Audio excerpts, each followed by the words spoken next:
Samantala, inaasahan naman ng Kamara ang hindi bababa sa 50% na increase sa case rates ng Philippine Health Insurance Corporation. Ito'y matapos pag-usapan sa deliberasyon ng posibleng pagdadagdag sa pondo ng ahensya. Nila ito rin ang magdedetermina sa pag-aproba ng mababang kapulungan sa panukalang dagdag pondo sa PhilHealth. Ang detalye ihahatid ni Sofia Potenciano.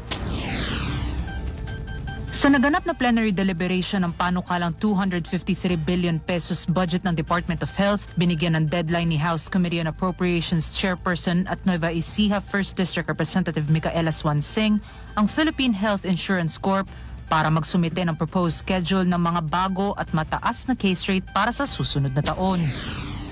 I hope that the PhilHealth will give us the updated case rates by Friday at sana yun na yung pinakamalapit sa actual na magiging increase sa case rate. Wag lang sana mere ballpark figures. Ayon kay Swansing, kalakip ng pagdodoble ng alokasyon sa state insurer ang mas mataas na expectations ng taong bayan na hindi bababa sa 50% increase sa case rates.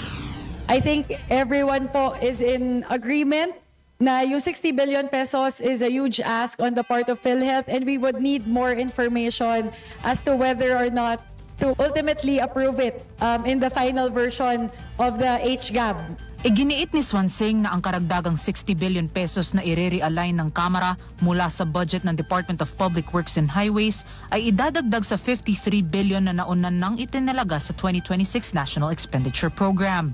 Sa kabuuan, posibleng makatanggap ang PhilHealth ng mahigit 100 bilyong piso para sa subsidiya ng National Health Insurance Program. Samantala, nanawagan din sina Deputy Speaker Janet Garin at Chairperson Swansing na magbigay ang PhilHealth ng mas detalyadong increase sa packages na nagko-cover sa major procedures gaya ng angiogram at angioplasty. Inilahad ni Budget Sponsor at Appropriations Vice Chairperson Albert Garcia ang tinatansyang coverage increase. Para sa angiogram, tataas aniya ito sa 100,000 piso habang ang angioplasty naman ay itataas sa 200,000 piso. Para sa totoong balita sa Bagong Pilipinas, Sofia Potenciano, Congress News.